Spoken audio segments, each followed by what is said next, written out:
Good day mga katiktik, meron pala akong i-share sa inyo kung paano i-check ang ating BitLocker sa ating mga Windows or laptop kung naka-on ito or naka-off.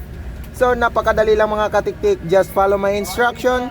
Click mo lang yung start sa inyong PC or laptop and then search mo lang dito search for app settings and documents. Siyempre ang i-type nyo dyan mga katiktik is manage BitLocker.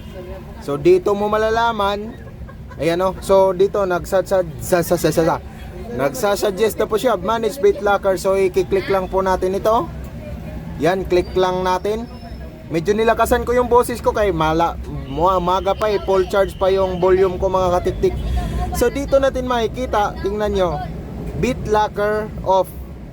Ayan, so C drive BitLocker off, drive D is BitLocker off, and F drive F BitLocker off, drive G is BitLocker off. So wala po, hindi po tayo naka-on at lahat ay naka-off. So madalas mga katiktik is nasa drive C ang BitLocker natin. So kung gusto nyong i-on, dagdag protection po yan mga katiktik. Ayan, on.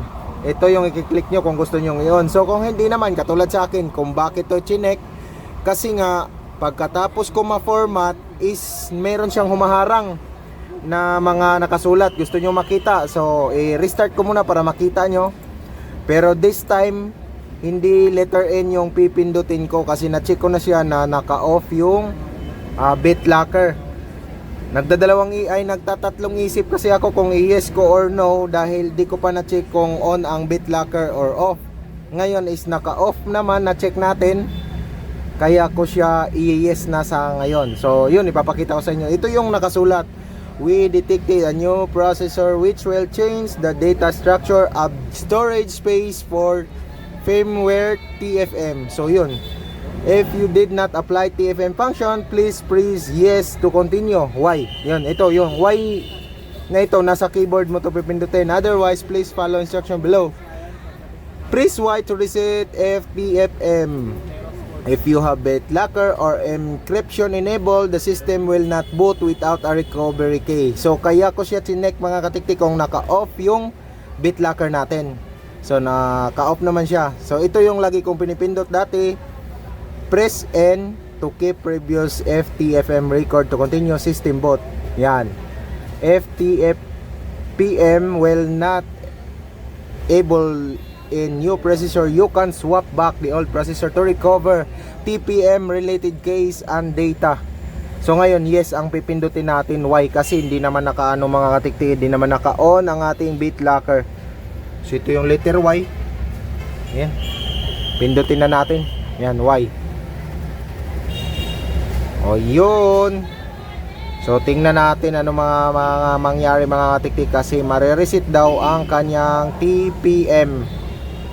Ayan. So tingnan natin kasi lagi yung lumalabas kapag nag-open ako sa aking PC. Yan lagi yung humaharang, lagi akong nagpe-press ng N. So dahil na-check ko nga na-off na yung BitLocker, ngayon ko siya sinubukan i-press yung Y. Titingnan ko next restart kung haharang pa ba siya mga katiktik.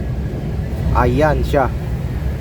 So na pumasok na, restart lang natin mga katiktik. Titingnan lang natin kung haharang pa ba yung nakasulat kanina. So nakita nyo kanina after checking BitLocker is off, ni-restart natin, merong nakaharang. Pero this time ni-restart natin ulit at titingnan natin kung meron pa bang haharang or didiretso na siya doon sa sa pag-boot. Sana dumiretso na siya kasi abala siya sa akin humaharang. So yung mga katiktik ko parang didiretso na siya kasi hindi na siya humaharang. Ayan, tingnan lang natin kung haharang yung sulat.